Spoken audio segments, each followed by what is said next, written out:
Hey, everybody. Happy Friday. I probably should look at myself before I go live, but what can I say? Um, let's see who we have here. Hey, Milk and Honey Heritage Farms. Hope you're doing well, Heather. Hey, Lisa Colovi. Hope you're doing well. Hey, Craig Tim. Hope you're doing good. Oh, thank you, Lisa Colovi. Hey there, Suburban Hillbilly. Hope you're doing well. Good to see everybody. Happy Friday. Usually I get some kind of hair sticking out here, like whatever. Um, but yeah, it's been a good week of getting stuff ready for the gardens finally. It's gonna be a cold, well, 40s, highs for the 40s the next 2 days. Boo. But hopefully some rain.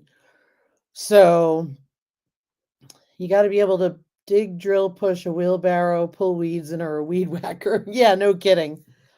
I'm glad you had a good day, Rebecca. That's awesome. Hey, Gwen, good to see you. Yeah, I thought it would be cool to talk homesteading skills, right? Because we all know that homesteading is really a mindset. It doesn't mean you have to have animals, it doesn't mean you have to have a garden. Hey, Holman's Homestead, good to see you guys. It doesn't mean all that. It could mean you've got a few pots on your balcony this year for gardening.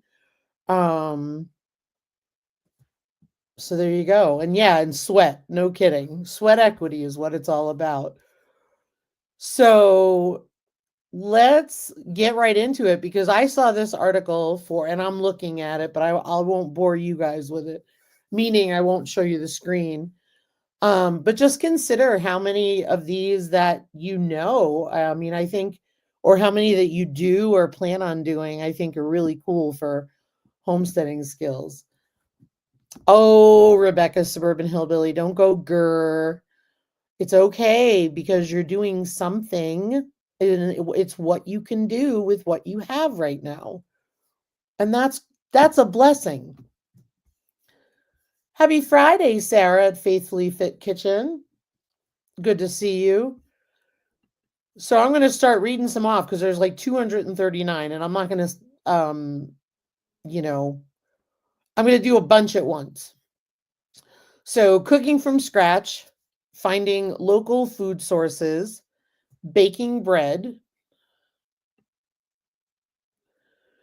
make homemade starter dough, pie crust from scratch, make your own butter, water bath canning, pressure canning, curing and smoking, make your own bacon and cured ham, dehydrating, freezing foods, fermenting foods, vac sealing,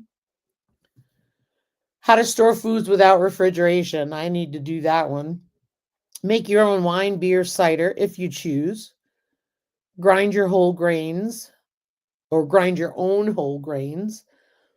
Preparing raw milk. Make your own cheese.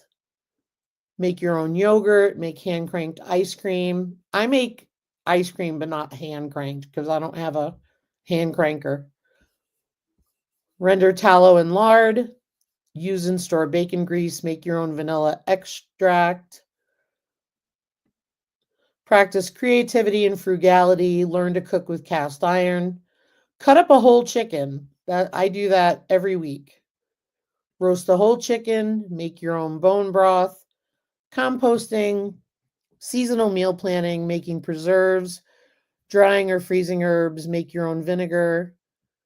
Reusing citrus peels. Cooking on a wood stove. Using an animal nose to tail. Discover new recipes for little used cuts of meat. How to identify spoiled food. That's a big one. So that was the kitchen section. Hey, Alfonso. Hope you're having a blessed day. I know I am. Hey there, Mountain Grandma. Good to see you. Oh, thanks, guys, for helping Lisa Clovey with the moderating tonight. It's nice to give her a break. She's so dedicated. Good to see you, Mountain Grandma. Good to see you, Spartman. So I'm kind of just going over the list of things real quickly so we can talk about it. I'm sure that the ones I just read, you guys already do a lot of. That's my guess. What do you think? I learned to cook on a wood stove by watching my mama. Yes, absolutely. Oh, no worries, Juana. Thank you for being here about 6 Acres Homestead. Um, so a lot of different skills started in the kitchen. Let's see what the next one is. The next one is other homemaking skills. And like I said, I'm going over them fast because um there's a lot and I don't want to miss them, but I also don't want to get lost in it. You know what I mean? So make your own cleaning products, homemade skincare products, make your own hair care products, homemade soap, make your own laundry detergent and softeners, learn to sew by hand, use a sewing machine, mend damaged clothes instead of throwing them away, knitting, crocheting, quilting. I can sew, so I'm going to pass on the quilting. Learn to hand wash your laundry. Ugh. Line drying laundry. I can do it. I just don't like to. Reduce waste, card wool and other fibers, spin and weave wool and other fibers, basket making by secondhand, candle making, broom making, knowing uses for beeswax, repurpose, recycle, live within your means and get out of debt. That's a huge one. So is know what you can live without. Big ones.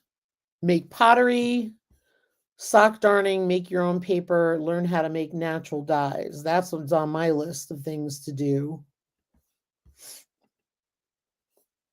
Hey, Ricky Ventures, good to see you. Can you guys relate to some of these? Yeah, I agree, Heather. I really wish I would have gotten to learn skills growing up. I grew up in New York City, so my mom wasn't doing this stuff, you know? I mean, we weren't fancy, but she didn't can. You know what I mean? So tell me what you think so far of this list. And I'm going to keep going here. Household maintenance and repairs, clean your own chimney, basic carpentry, basic plumbing, using basic tools. Find your own food, hunting laws, rules, regulations, learn how to humanely kill, gut, and clean an animal, butcher an animal in the proper cuts of meat, fishing, clean, fillet, and cook fish, make your own fishing lures or spears, forage for medicinal plants, identify mushrooms, knowing which are edible, which are poisonous, identifying native plants, foraging for wild edibles, and identifying undesirable poisonous plants. The next one is natural health and wellness, and I'll read those and I'm going to come back to the chat. Extracting herb essence to make essential oils, make an herbal poultice, homemade remedies, homemade salve, basic medicinal properties for local herbs and wild plants. You want to learn those. Make a tincture, how to safely remove a tick, homemade natural mosquito repellent.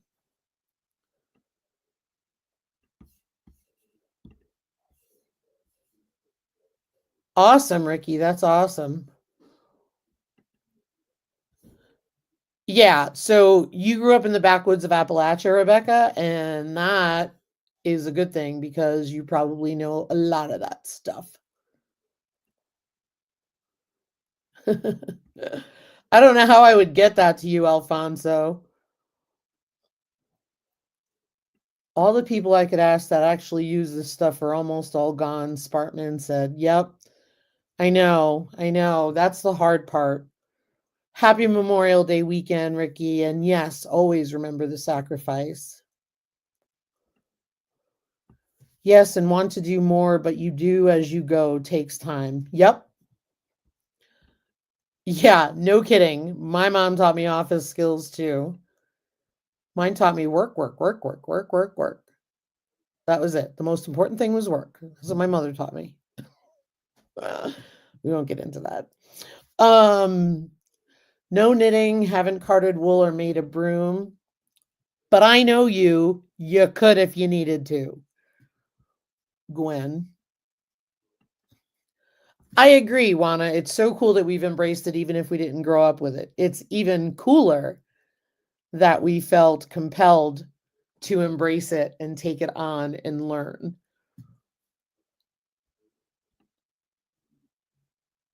Like Ricky said, he's working on being able to make my own energy with solar. That's awesome. Fishing and hunting is a way of life here in northern Minnesota. Yep, here too. I will see what I can do, Alfonso. Hey, Nancy, our treasured home. I hope you're home safe and doing well.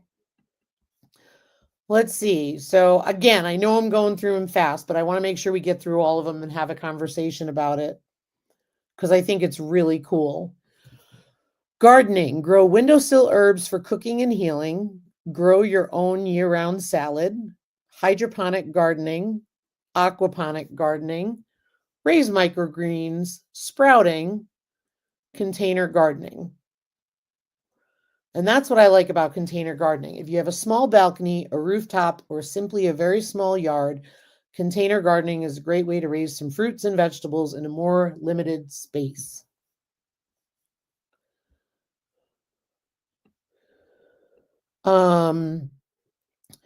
Miscellaneous, using charcoal, how to use wood ash, find creative ways to make money by creating your own income streams rather than relying on employers to provide your income, looking at side hustles, heat your home with wood or other sustainable sources. Then they go right into managing a small homestead.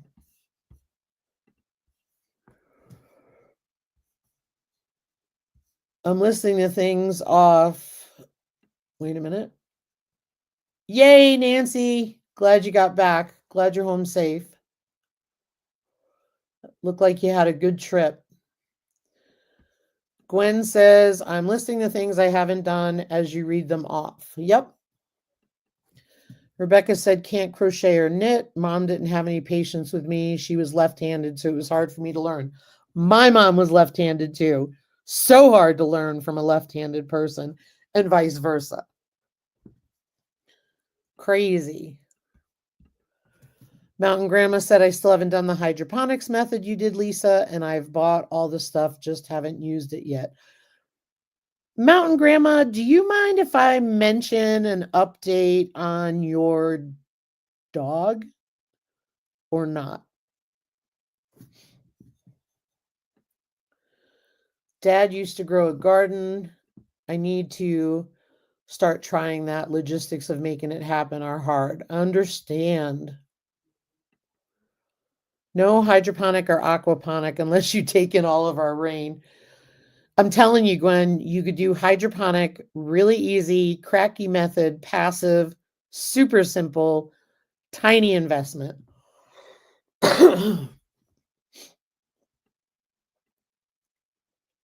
Wouldn't it be fun to go for a weekend and learn a different skill from others? Heather, it absolutely would be.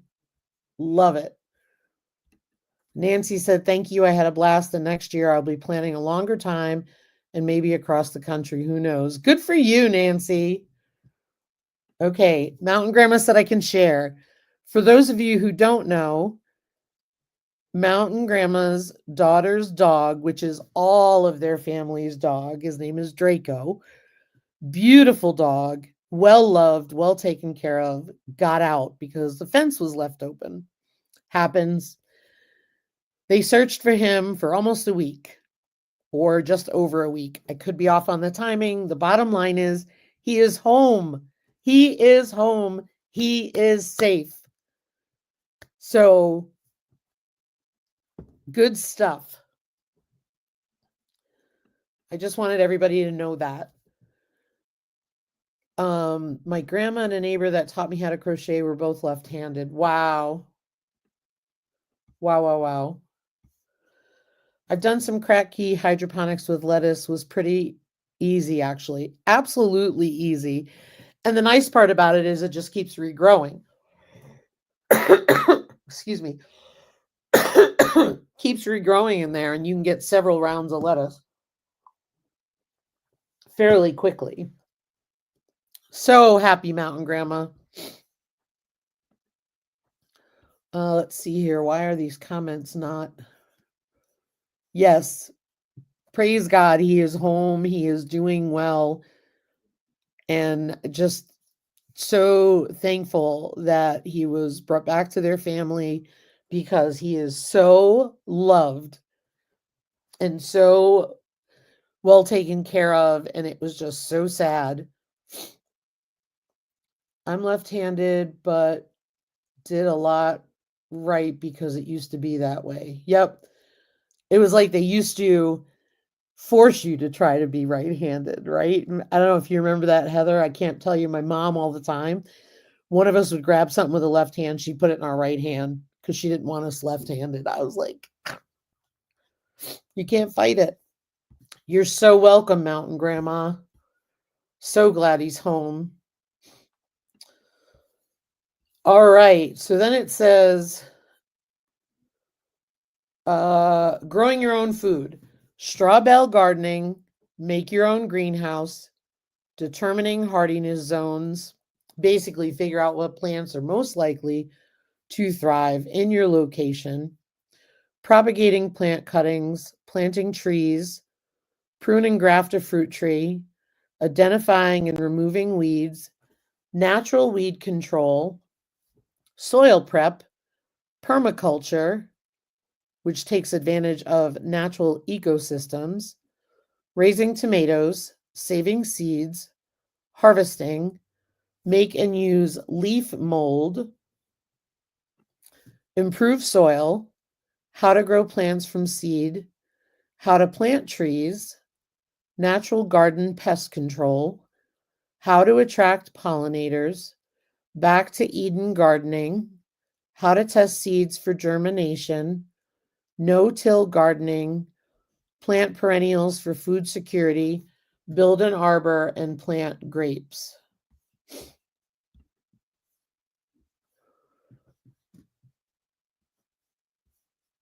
Left-handed people are in their right mind. I agree. I agree.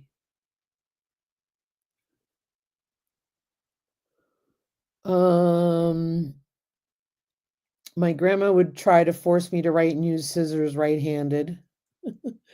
I had used my grandma's left-handed scissors when I stayed summers with her. It's painful. Yes, I used my mom's. Oh,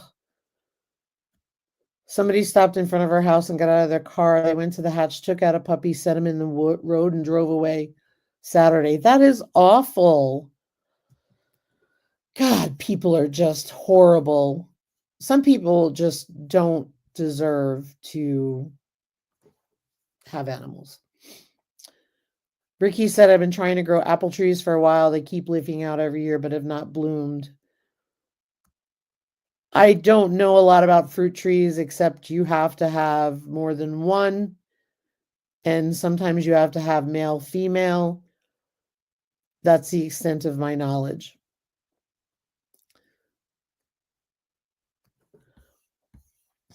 Okay, moving right along. Okay, raising small livestock. Beekeeping, chicken keeping for eggs or meat or both. How to tell if your chickens are molting. Identify and manage a broody hen. Processing a chicken from dispatching, plucking, and cleaning. Make your own chicken feed. Build your own chicken coop. Candle eggs so you can tell if they're fertilized. Build a chicken tunnel. Put those chickens to work fertilizing and weeding for you. Raising rabbits. You can raise rabbits for meat or you can raise Angora for their fibers. Dealing with fowl predators. Keeping waterfowl. Incubate and hatch eggs. And then it says miscellaneous, tapping maple trees for maple syrup. Yeah, the chicken tunnel had me laughing. I agree. They don't deserve to have oxygen. Compost lots. Absolutely. Absolutely. Homesteading with quote unquote big land. Well, some of this I think goes with small land because I actually think on small land you have to be a little more mindful of the fact that things can go south pretty quick, grazing wise and everything. But it says building, maintaining fencing, make your own smokehouse, keeping a barn, make and apply whitewash, learn how to repair a roof, grow fodder, know how to cut, bale, and stack hay, cutting trees properly, how to fell a tree, driving manual transmission, how to drive and operate heavy machinery like a tractor, how to hook up and back a trailer, intensive grazing for better pasture management, learn biodynamic farming practices, understand holistic management. How does your approach to farming affect your livestock surroundings and nature as a whole? Learn how to clear pasture and brush. Bleh. And the next one is larger livestock care. Let me see here. Yeah, I don't have any waterfowl either. That's awful. I'm glad your hubby saw it though. 3 months old. How awful.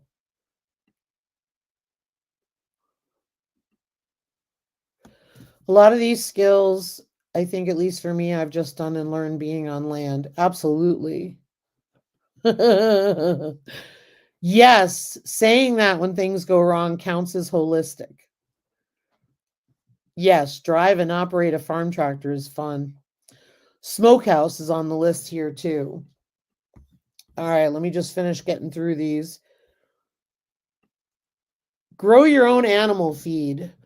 Farrier skills saves money if you keep horses. So, like Gwen's got goats and she trims their hooves. I mean, I know she's not going to have a farrier come in, but you get what we're saying. Halter break and train an animal. Raise dairy livestock, cows, goats, sheep. Milking dairy livestock. Handling raw milk. Know when it spoils, how it needs to be stored. Livestock breeding. Raising heritage breeds. Livestock birthing. Newborn livestock care. Learn basic livestock health care. Basic wound care for animals.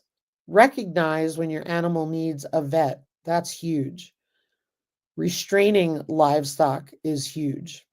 Trapping flies, trapping mosquitoes, training livestock guardian dogs or donkeys. Trim the feet of your goats and sheep. I know earlier they were talking about a farrier for more like horses and donkeys. Know how to humanely euthanize an animal. In my opinion, that is extremely important. Extremely important. Knowing when and knowing how to humanely dispatch an animal that is suffering is, to me, one of the first things we all need to learn. Shearing sheep or other fiber animals like llamas and alpaca. Clean and process the wool after shearing. And then I'll read these two before we move on. Miscellaneous, establishing community, because it's community sufficiency rather than self-sufficiency. And recognizing need. If we are too focused on ourselves in trying to develop self-sufficiency, we can miss crucial opportunities to help meet the needs of others. Bye, Ricky. Have a great weekend. Thank you for being here. Enjoy.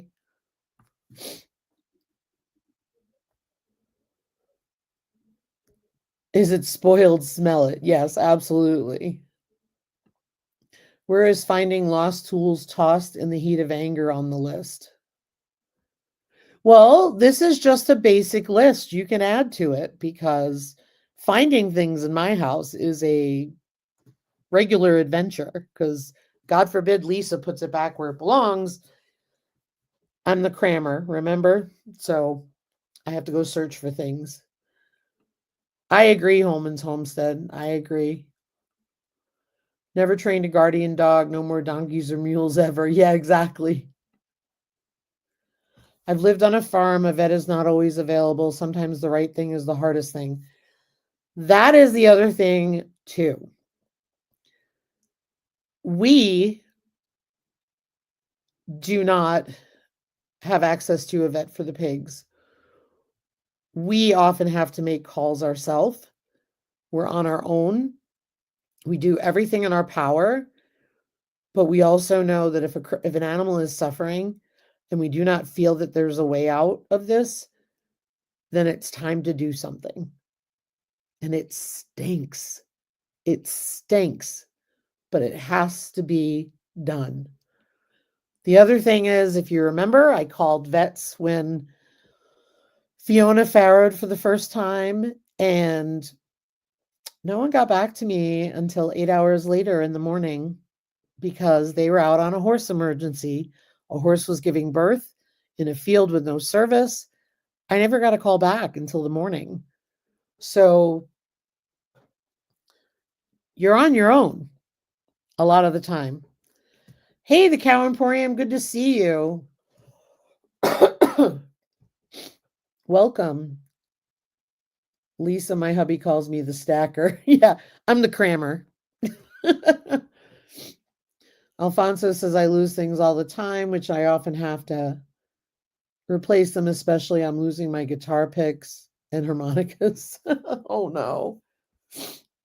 So Annette, I know you just came in. I put the list at the top of the chat, pinned it, because I've just been really quickly reading off this list and then we were going to talk about it just so you know where we're at because we're getting near the bottom. And I hit the stupid button and everything went the wrong way. Okay, here is hardcore off-grid survival.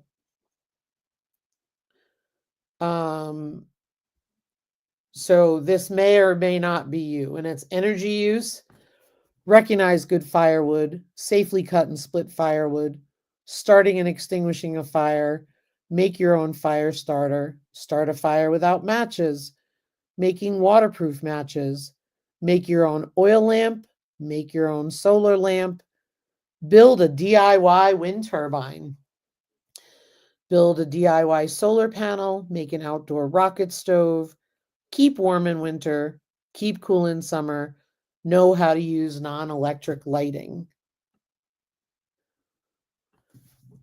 Bake without an oven, how to find water and make it safe for drinking, harvesting rainwater, digging a well, firearm use, safety and storage for hunting and protection, make your own ammunition, tracking, make your own dog, pet food, make your own still water with no visible current or stream, tapping gray water, domestic wastewater, and water dowsing.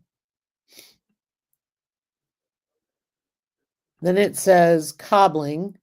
If you're going to be totally self-sufficient, you have to make your own shoes. Skinning, tanning, leatherworking, tying knots, rope and net making, blacksmithing skills, and learn basic metalworking skills and welding.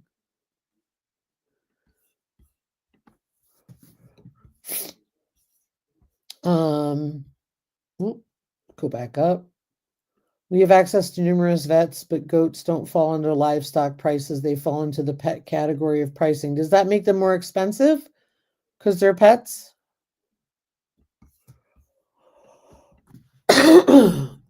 First aid, cleaning and dressing wounds, stopping bleeding, CPR, setting a splint, Heimlich maneuver, stitches, support a sprain, treat shock, spot a concussion, treat hypothermia, and treat hyperthermia, how to deliver a baby. Okay, we don't need to know that here. Not for human babies. This is referring to human babies.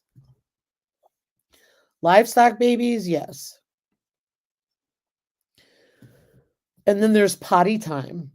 They even include potty time. Gwen says, I haven't made shoes, but I think I could. I think I could too. No, I know I don't do much.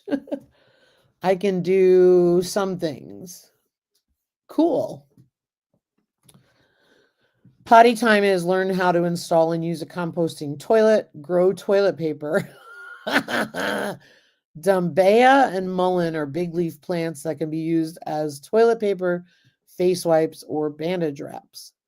Build a shower without power, winter plumbing.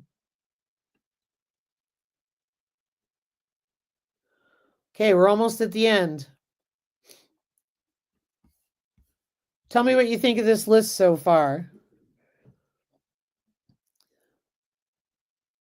I think you can twist some of it to make it fit what is your homestead, ranch, farm, or whatever, if that makes sense.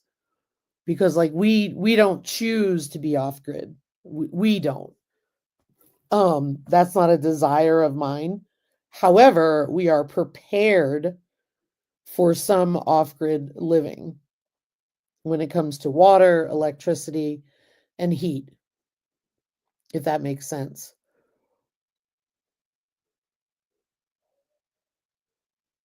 All right, so tell me what you think of the list in the chat, and while you're doing that, I'm going to read the last part of it just to make sure I get through it. This is all about your safety, staying safe. So making booby traps, how to use a compass, how to read a map, basic self-defense, signaling if you're lost, how to make shelter, handling wildlife encounters. That's huge. I just saw a guy in, where was it? In North Carolina. It was, and he fought off a coyote. Roxborough, North Carolina, fought off a coyote and killed it with his bare hands. Now, there could have been something wrong with it, could be rabies, whatever, but dude got attacked by a coyote and killed it. Learn weather forecasting, prep for dangerous weather patterns, wildfires, tornadoes, blizzards, build a survival kit, how to stay calm, pack a bug out bag, learn how to identify the difference between harmless and venomous snakes, know your limits, be safe, or you may find yourself in a dangerous situation you aren't equipped to handle. And last, sharpen cutting tools, auto mechanic skills so you can keep your vehicles in good working order, which is challenging in this day and age because a lot of vehicles have a lot of computerized functioning and sensors and stuff.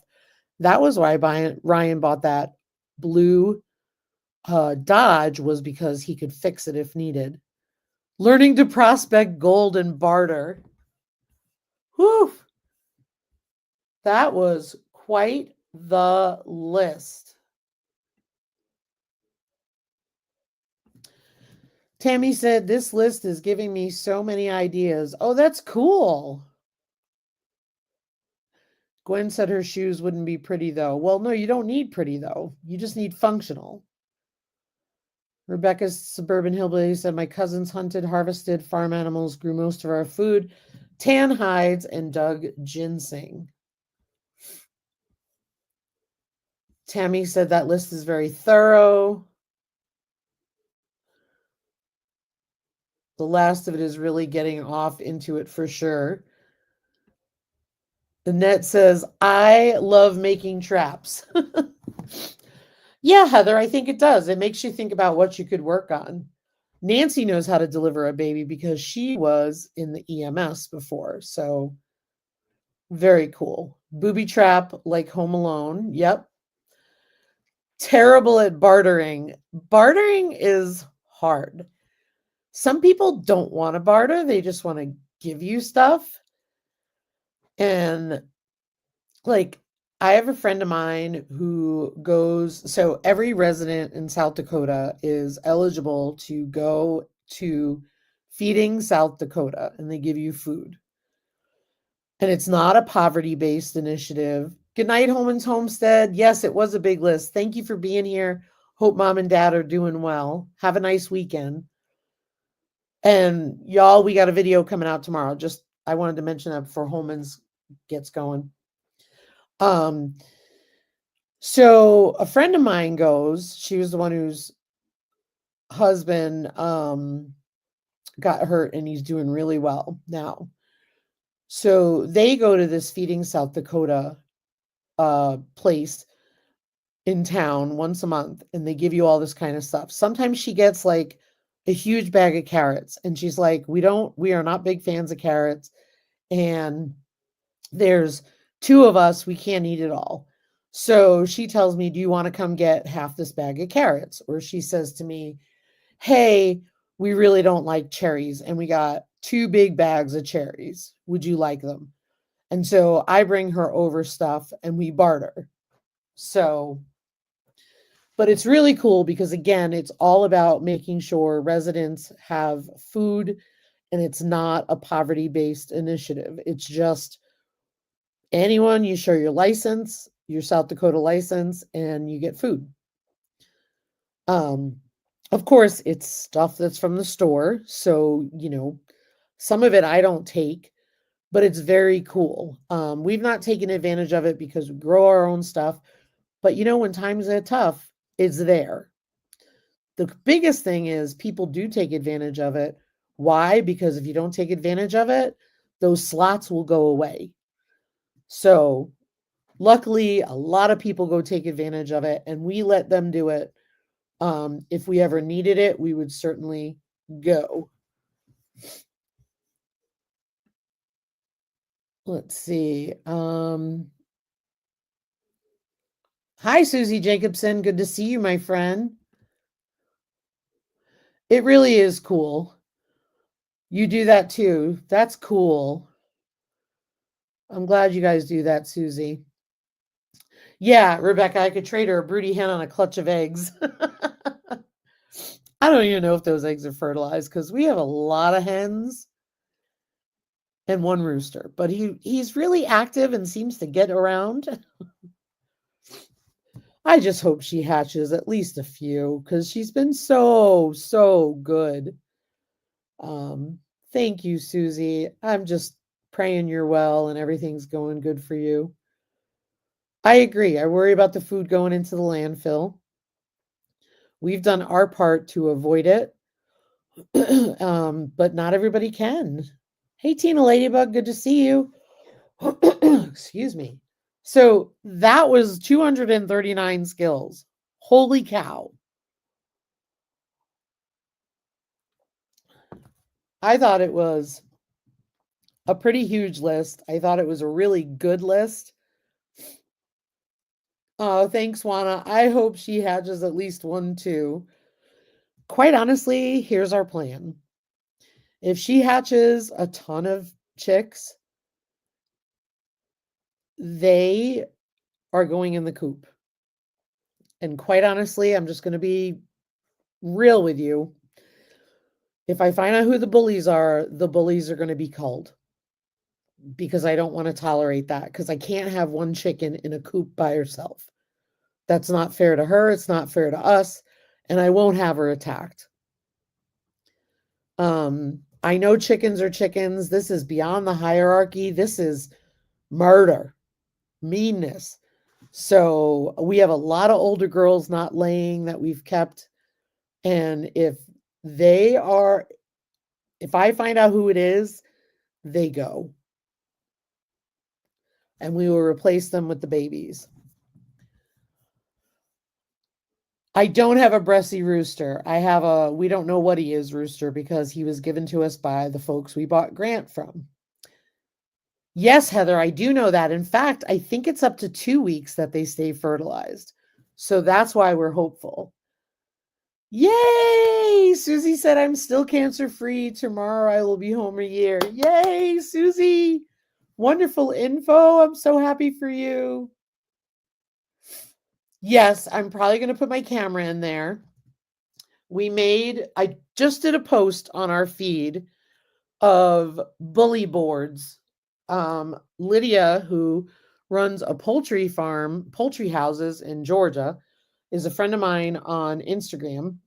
She's taught me so much. Obviously, in addition to the poultry houses, they've had family farm for years.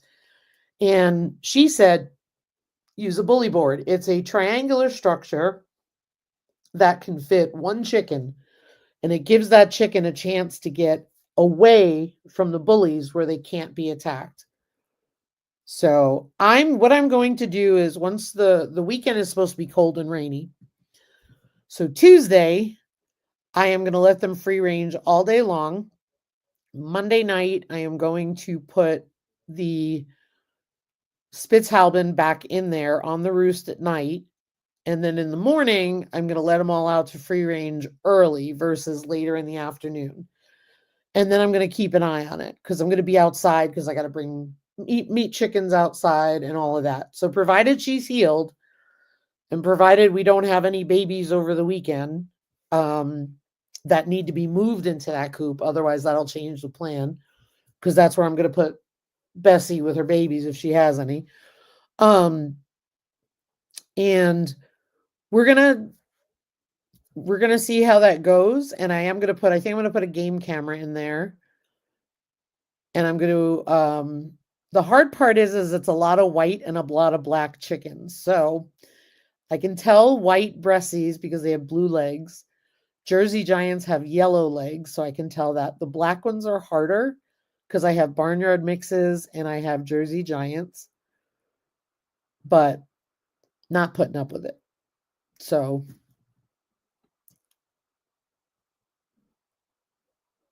you're welcome, Susie.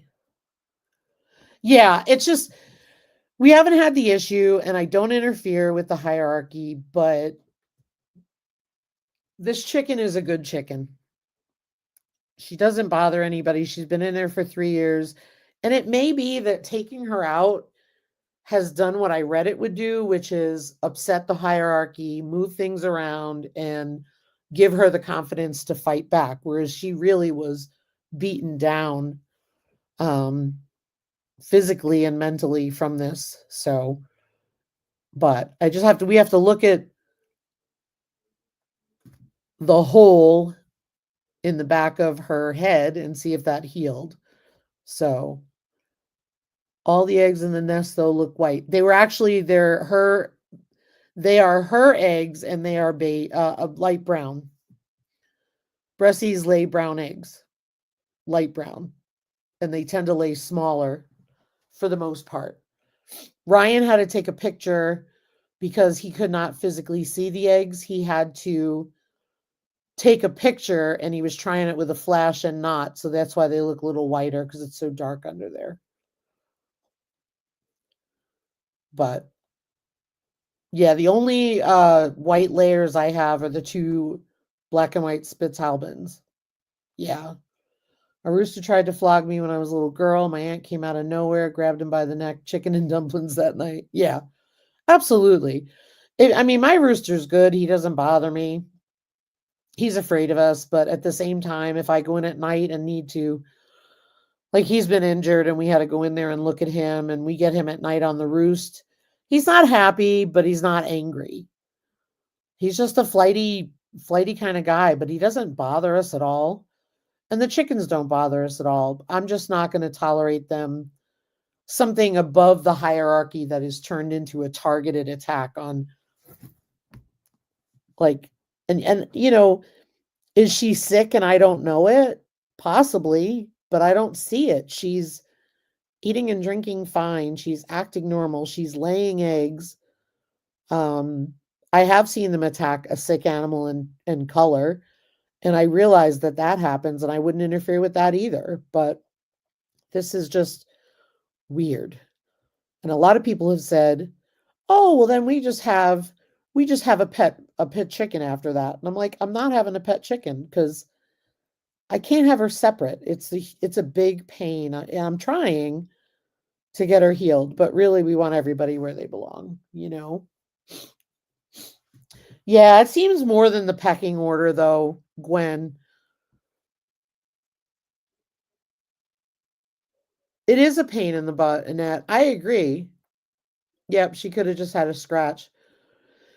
She had nothing on her. They drew blood. They drew blood on her eye, and they basically drilled a hole into the back of her neck.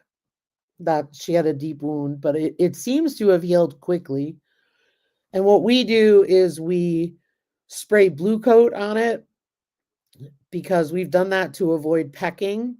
Is we spray blue coat where they've missed feathers and it looks dark, and they leave them alone. So, but she's just such a good chicken. She's not even a favorite. Not even a favorite. I know my Lucy's not involved, which is good, because that would be a hard one. But she would have to go too. So I'm just hoping that oh, they do. They do. Like I had meat birds. We had meat birds and turkeys in the back. And one time I remember telling Annette, yeah, you have lots of room for your special chicken. Absolutely.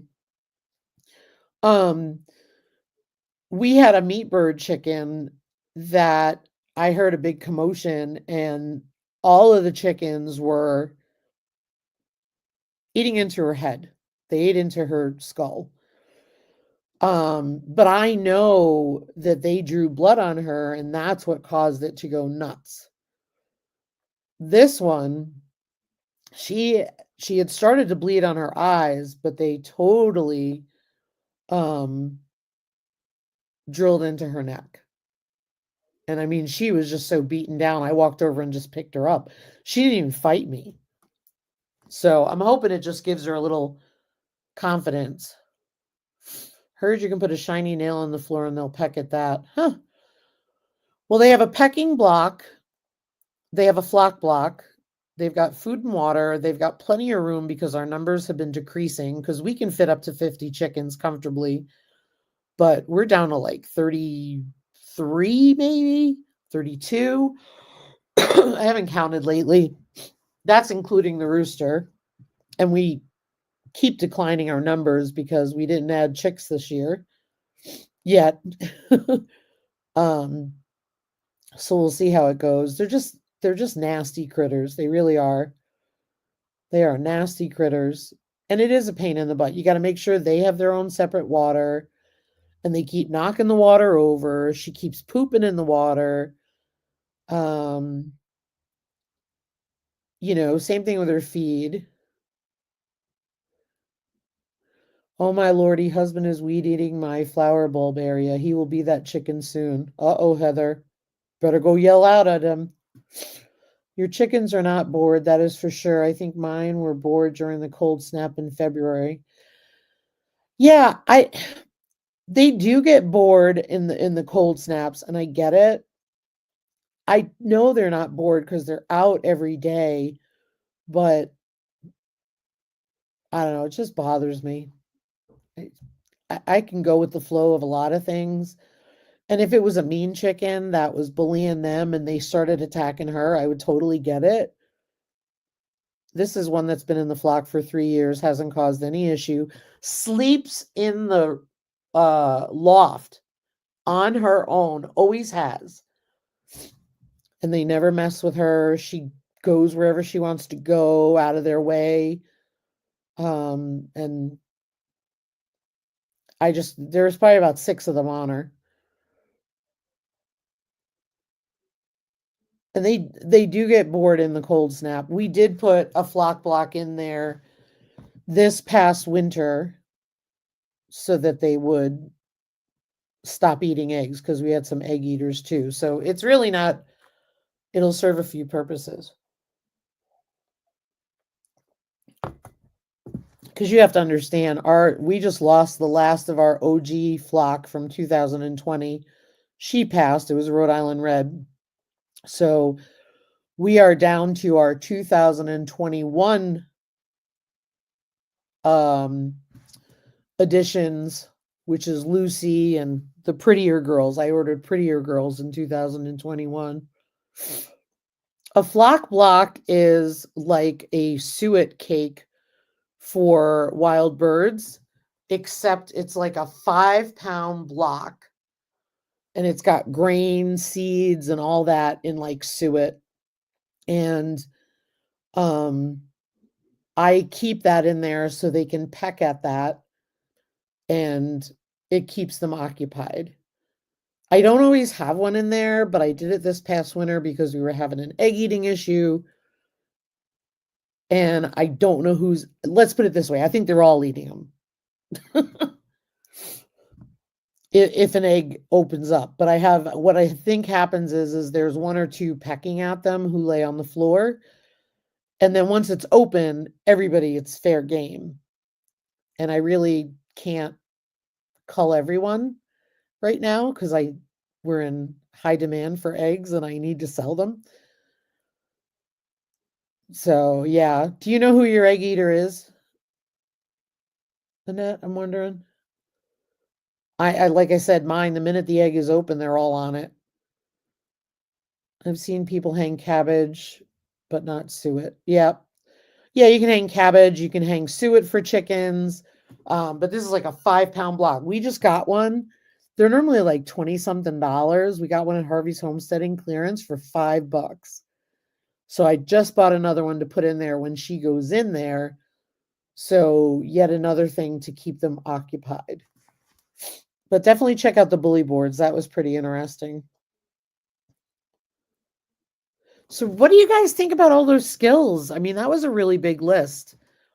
I thought it was pretty fascinating to read myself, and I also felt really good about a lot of the things that I do or have learned in the short time we've been doing this since 2020. Like it felt really good to know that I knew a lot of it or I've been learning a lot of it. I have an idea, probably the bully. Another is also broody right now. That drives me crazy. Yeah. I feel you, Annette.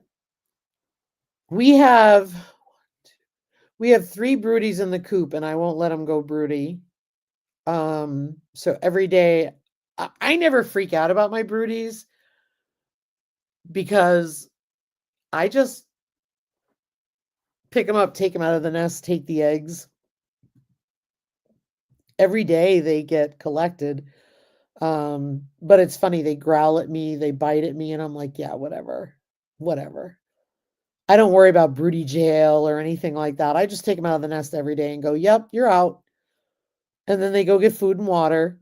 And the next day it's the same thing. And usually after like 2 weeks, they stop. I've learned a few of them, said Rebecca. Great list. I'm just thinking of which ones I want to work on next, said Tammy Mountain Grandma. Gwen's got 3 broodies now too. Yeah, I've got 3 in the coop and the one out back.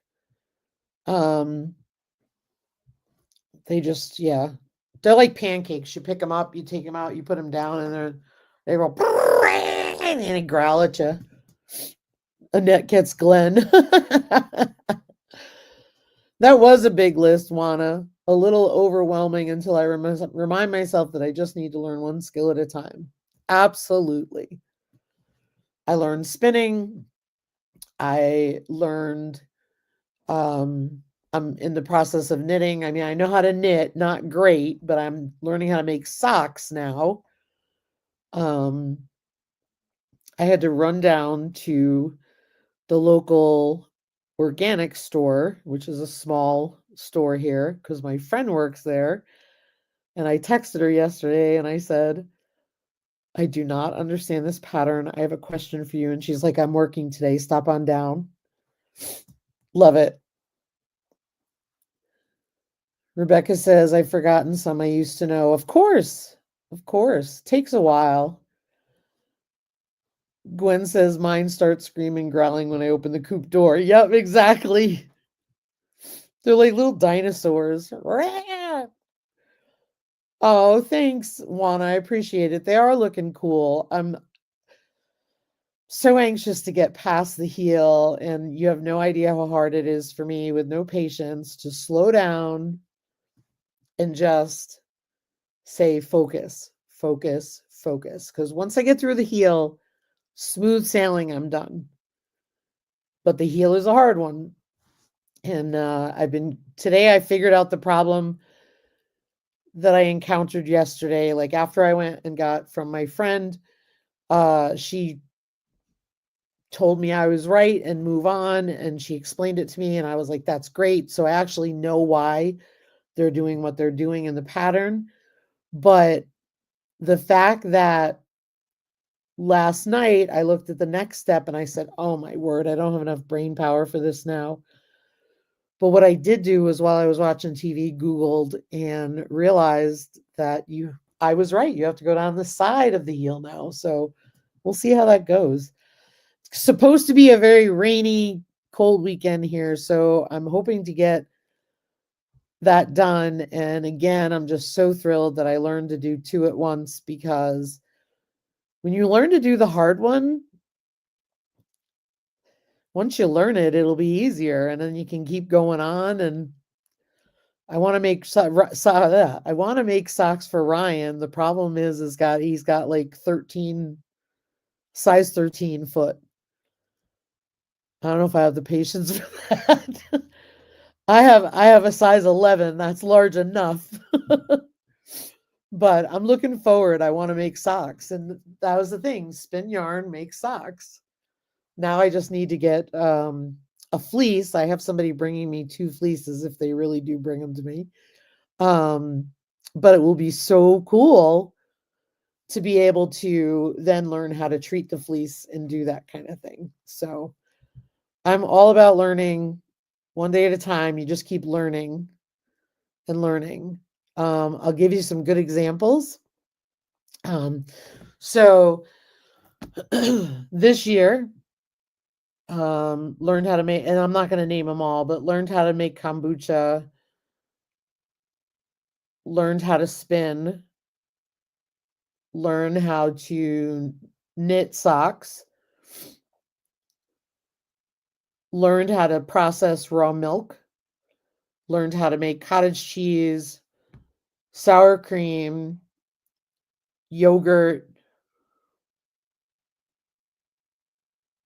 mozzarella cheese. All of that sounds so impressive, but it's really not. It's just taking one thing at a time and just learning it. So that's one day at a time, folks. We learn one thing at a time. And, be inspired, embrace learning, because skills are so important to do. You're doing awesome too, Tammy. Thank you. We're all doing awesome. Just one day at a time, we do little things that add up. And it's fun, Yeah, and of course it's making you tired, Rebecca. I mean, you got a long year. You got a lot going on. Give yourself grace. I didn't learn all this stuff when I was working 60, 80 hours a week. I didn't. It's a lot different now. There's time. 2 days in a row, I've put holes in my socks from wearing my shoes walking all day.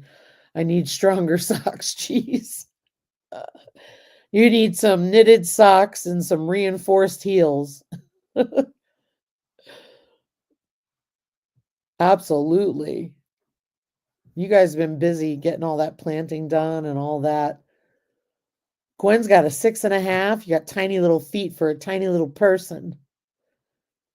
I could whip out socks for you in no time. Takes mine forever. They're twice the size of your socks. But yeah, just always be inspired to learn, embrace it. If you have an opportunity to learn a skill, do it. My best advice or suggestions that I can make about learning skills is you ever hear a lot of people, they get like intimidated by things and they're like, oh, I've been wanting to do sourdough, but I'm so intimidated by the process. Just do it. It's okay if you fail. It's okay if it doesn't come out perfect. Just do it. There's nothing to be afraid of. You will be shocked when you just sit down and let the fear go and just do it. Now, say you're going to a clay shooting event, a clay pigeon shooting event. Yes, you have to be careful. You have to know safety. But if you're doing sourdough, it's not the end of the world. You know what I mean? Exactly, Annette. Exactly. Let that go because it doesn't have to be perfect. My yarn that I spun for my friend, and I know you saw it on Instagram, and I posted it on YouTube, is she made that purse out of the most imperfectly spun yarn that I made, and she loves it. Why? Because I spun it and gave it back to her. She gave me fiber, I spun it, and I made yarn, and she thought that was so cool. She's got a purse made out of it, and she thinks it's so funky and cool. But it's not the end of the world if it's not perfect. It does not have to be perfect. Exactly. If something doesn't turn out in the kitchen, most of y'all got chickens and pigs to feed. Do it. It's like people that say they aren't having kids until they can afford it. Then they are 40 and haven't had kids yet. Yep. Yep. I mean, especially if you're in this time of your life where you no longer have kids, right? The kids are grown, I should say. You always have kids. The kids are grown. Like, if you want to paint by number, a friend of mine was doing paint by number. Oh my goodness, if you could see the paint by numbers that she's doing. So intricate. When she started it, she said, "Oh my gosh, I'm never going to be able to do this." When I went to the sip and paint last Saturday, she had this huge grin on her face, smiling, and said, "Look, I'm almost done. Can you believe how this turned out?" Super excited because she just sat down and did it. Oh, Heather, I'm so sorry. Uh-oh. I'm sorry, Heather. Sorry. Well, anyway, no excuses. Get out there and do things. Learn the skills. Don't let perfection hold you back. Don't let intimidation hold you back. Don't let fear hold you back. There's nothing to be afraid of crocheting. There's nothing to be afraid of knitting. You're going to get frustrated. You're going to get ticked off. Yeah. It's a lot different than jumping in a fence with a bull or jumping in and not knowing what you're doing. That's a healthy fear. And the other thing is, like I said, if you're going hunting or clay pigeon shooting, yes, you're dealing with something that you should fear because you have to be careful. But definitely do the things. Okay? Well, guys, I hope you all have a happy Memorial Day weekend. Same as the garden working out, no biggie. Yep. If I let the garden not working out stop me, we would have never grown anything. Never. Yep. I mean, 5 years of things not working out, things not growing the way we wanted them to, relearning everything, and last year paid off. So never give up. Okay? That's my pep talk for the weekend. Now go out there. Well, he's going to buy me some plants now, and when he's done, he's going to hear it. All right, Heather. Well, we're going to let you go handle that. Thanks for watching, everybody. Appreciate you being here. Have a wonderful weekend. Get out and do all the things, learn new things, embrace the process because skills are so important. Have a great weekend, guys. Take care. Love you guys.